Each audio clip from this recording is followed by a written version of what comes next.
give you a quick check. I'm looking for holes Anywhere the bees can get in? Yep, and you're completely covered Okay. from, well, actually your whole body. Okay, so you're good.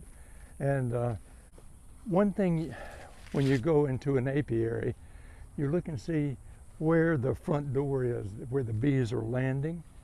And you don't want to stand in front of that front door because they are flying at 20, 30 miles an hour, I think.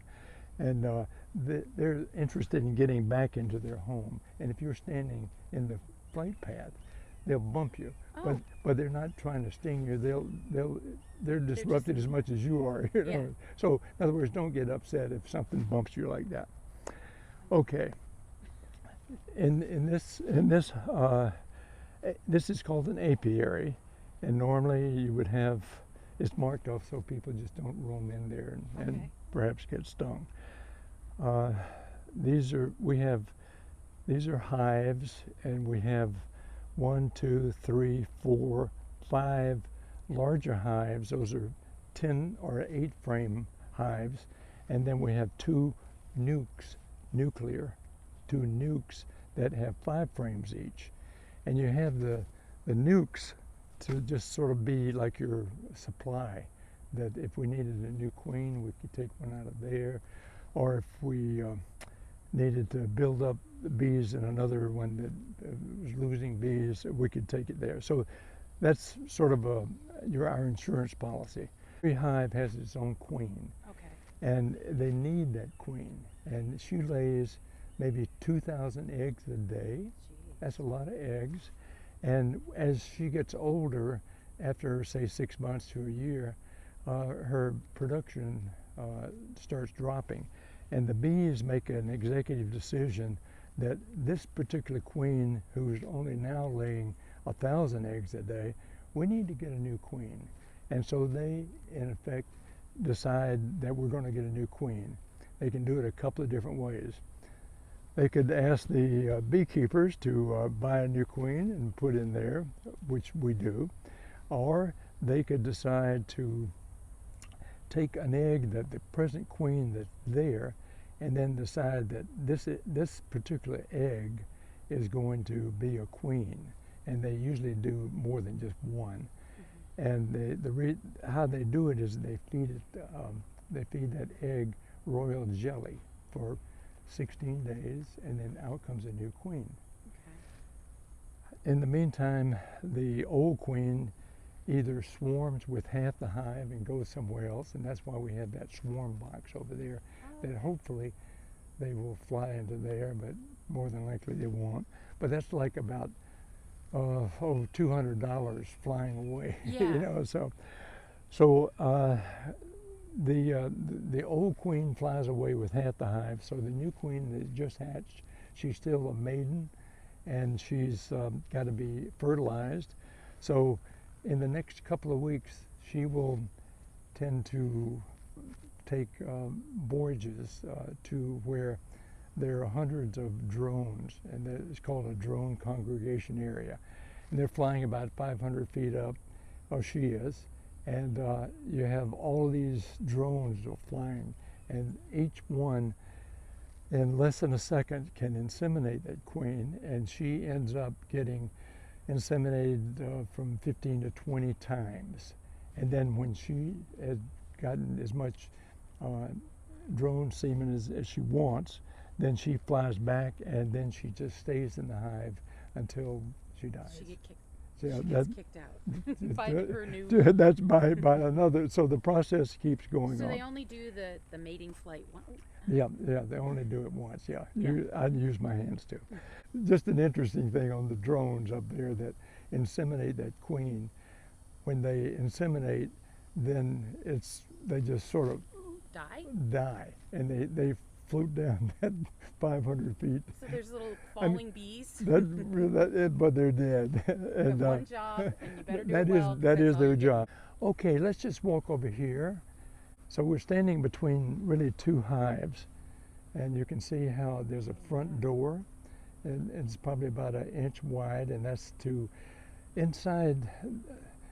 Each one of these bees has different jobs that could change over their lifetime. but they could be a guard bee, they could be an undertaker as bees die, and the bees only live for a certain period of time, not as long as you think, and they die inside the hive, but most of them die outside. And then, so the undertaker bees would actually take them out and get rid of that. Then they have nurse bees to nurse the new eggs till they go into the pupa stage. So those are just some of the duties. But right now, what we're seeing are the foragers, and those are the ones that come out every morning. And if it's, they sort of check the temperature. If it's 55 or above, they say, oh, this is going to be a good day, and particularly if the sun is shining. So those foragers can fly out, say, 3 miles to find pollen or either honey and bring it back and put it inside the hive. So that's what you're seeing outside there. Those are all foragers that you see them coming in. And here, these are just, some of them are just hanging out. It looks like they're cleaning, but they're probably hot. They just came in off of a forager trip. Okay, now let me just take you through here. You're fine. They're doing their own thing.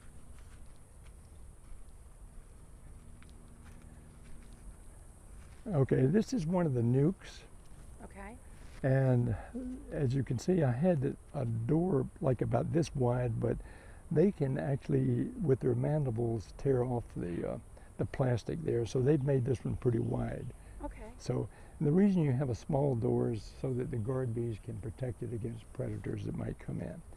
You notice on the top there, that's a jar that has sugar water in it, and it's like 50-50 water and sucrose. And that is to help this it's a new hive, which we're going to see, and you're going to see a lot of bees in there.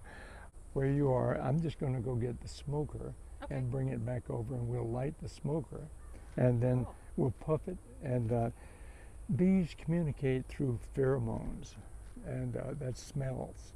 And they have a smell that smells like a banana, and that banana smell is their attack pheromone. So if they felt we were dangerous to them, you know, they would emit that pheromone.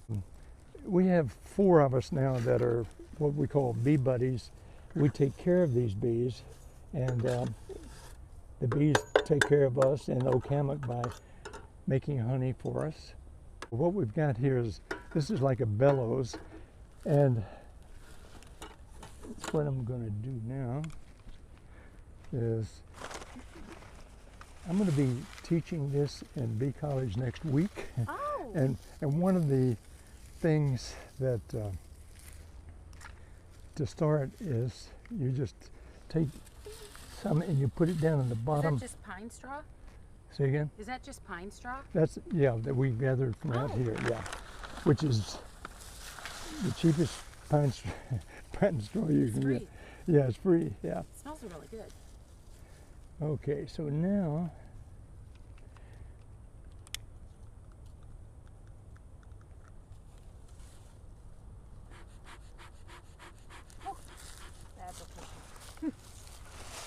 and you can see why the bees don't like this, right? Mm-hmm. So does this lull the bees, or do they leave when this comes? It lulls them because they can't communicate as well. Okay. I'm going to just take this off. Now, can you see look it? at 'em. See the bees down in there? Wow. Okay, so There's even bees on that thing. and then I smoke them in the front door. Does this anger them at all at first? No, it basically they say, what's happening? Okay, now I'm going to lift the lid off.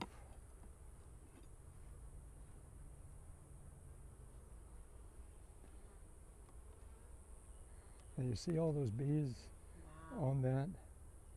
Okay, we'll just put these up here for now. But in here, you can see we have 5 frames, and it looks like we have a lot of bees in there, which is what we want.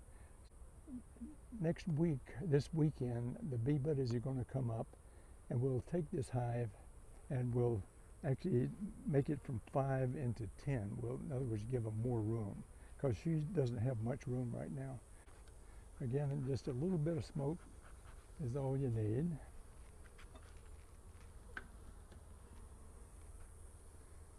They appear to be agitated. They're everywhere. Well, and that they are. Now, what you're going to see on this frame, I'm not quite sure, but I think you'll see some capped honey. Okay.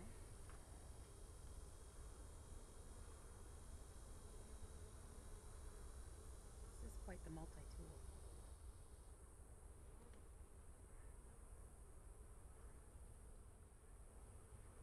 This is capped brood. You can see it's the shiny stuff in there. That's nectar that they brought in. You see this up here? That's capped honey. So this is food for them, and also the pollen. I don't know if you can see a little bit different orange color. But this is where the queen has laid eggs and they've been capped over. So now let's look at the other side. Wow. So these yellow things behind, that was part of the hive, That's correct? part of the hive. That's called a plastic foundation. Okay. So in the wild, bees will make their own. Correct. That's how you see And, them all. and they make it They're not perfectly square. out of their own wax. Yeah. Okay. Okay. On this one, you can see a lot of pollen that's been packed in there, and they use that for bee food for the new babies. And I don't know if you can see right there. There's a. Okay. You see, and you see it. Oh. Okay. You just got stung. No big deal. Yeah. I'd be Okay, screaming. but see, I got the stinger out right away, and then the other thing I'm going to do is, remember it has a tag for pheromones? Mm-hmm. Okay, so I'm smoking my hand. So, there we go. And that was my fault. I squeezed over here that bee. Okay. Yeah. Oh my goodness. So this is really a good frame of bees. Underneath, there's a larvae that, in other words, open cells, eggs, larvae. I don't see the queen. There's so many bees, she could be there, and I just can't see her. Do you mark your queens, or is it obvious? Well, we do mark them sometimes, but hardly ever. You can see down in there, you can see white stuff. That's fresh larvae. Okay. And why are these looking brown? Is that They're older. Okay. They're just older. Okay, I don't see the queen. If you saw the queen, she'd have a little retinue of bees around her, taking care of her, feeding her, telling her where to lay her eggs. Well, we just got through harvest, and what we would have done, we would have, not from this lower section, but from the higher section. Let me get this on right. We would have extracted the honey. There would be full frames of honey there. Now we can take a look and you might be able to see them. But you notice we're trying to create a suction there, which we did. Okay, so we've disturbed them, and Look at how they're all clustering in little groups here. yeah, more than likely those are like nurse bees. Okay. They've never been outside the hive, Okay. so they probably just, strengthen numbers. They're feeling like we want to be, but eventually they will crawl around here in the front door. They'll figure it out. And they'll figure it out, yeah. But to look at them, you can't tell who's a forager and who's a nurse bee. It's just by jobs that they're differentiated? You can tell by where they are. Okay. So inside would have been the nurse bees, which we got outside. The foragers are the one flying out here. These bees sort of flying right here, sort of going up and down like that. Those are babies that just hatched, and they're taking what is called an orientation flight. Okay. And they're sort of looking, where's the front door, where's the sun in relation to that? Where would I, if I was to leave here, where would I come back to? So that's what they're doing right there. Well, we can show you how the rest of our operation works. in the stained glass room, we have a freezer, and we have a lot of equipment. And part of the equipment is called an extractor, and that's what we harvest the honey that's in those frames that we looked at, and then we sort of cut the wax off the top of it, and then we put it in this centrifugal force, looks like a little barrel, and you hand crank it, and it slings the honey out, and you drain it, you let it sit, let all the air bubbles get out. It takes about 3 days, and then we bottle it, put it in bottles, and we cap it. And then our demand at Oak Hammock has been more than we could produce. And this is the first year that we've had a real good harvest. So we were able to open it up to the staff, and they had bought quite a few. It's phenomenal honey. How long did it take you to quit wearing the full protective gear? I'd say 6 months to a year. And you find that it's so hot. It's hot. It is hot. And it's so bundlesome, or yeah, you can't see everything. like with those gloves right there, you saw me pick up those frames. I would probably kill 20 bees I'd trying be squishing a lot of bees. by squish, and you wouldn't know it. This way I do know it because they let me know. So you give them back their wax, a lot of it? Yes, yeah, right. Okay, so this is all the bee equipment, all this up here, all this. Now inside that, covered up is just a tub or a barrel, and that's our extractor. I can take it down and, or just, we'll see that, save that for another, we'll save that for another time, the extraction. I would love to see the extraction of it. Good. And again, so these are just Lowe's buckets, and you put a spigot on this one. yeah, and this is what we would put the honey, and then we would do the bottling from this one. Okay, so And we that's just lift it up in the bottle under here. You fill up the bottles. So you can see inside here, we've got actually wax on those frames there. So how do you get the wax back to the bees? You just put it out in front of their hive and let them pick it up and put it back in?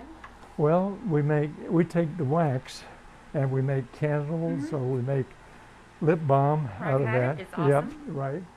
And so we don't really give the wax back to them, but they make the wax through extruding it out of their bodies. Okay. It's a long, tedious process. You mentioned you were teaching a class. So who are you teaching the class to? Okay, this would be to those participants that go to the bee college, and those participants come from all over the state of Florida. There'd probably be, say, 400 of them. Wow. And, are you going to have them here? Oh, I'm sorry? Are you going to have them at Oak Hammock over at your bees? Or? We didn't plan that because they're on a tight 2-day schedule. Okay. Very cool. So now we're going to have our taste of honey, right? Right. Okay. Sounds good. Oh, look, it's so professionally done. It is professionally done. Crazy. Now this is also a squirt top, you know. I spared no expense. Thank you. That's right. So I'm just going to dip this in here and take a little taste. Well, this Wow, that's really good. It's honey.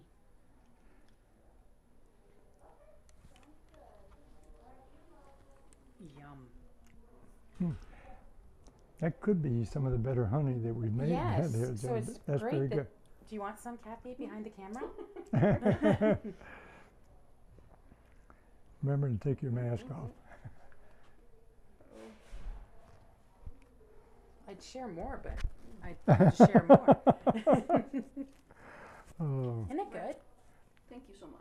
Yes, Oh. thank you, thank you, thank you. it really is my pleasure on behalf of the Bee Buddies. We thank you, and we also thank all the people here. Oh, it's great. Are you accepting new bee buddies? Absolutely, yeah.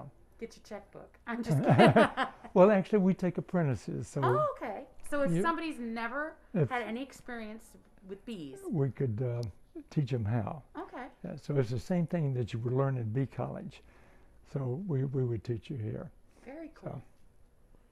Awesome. Well, Okay. thank you. All righty.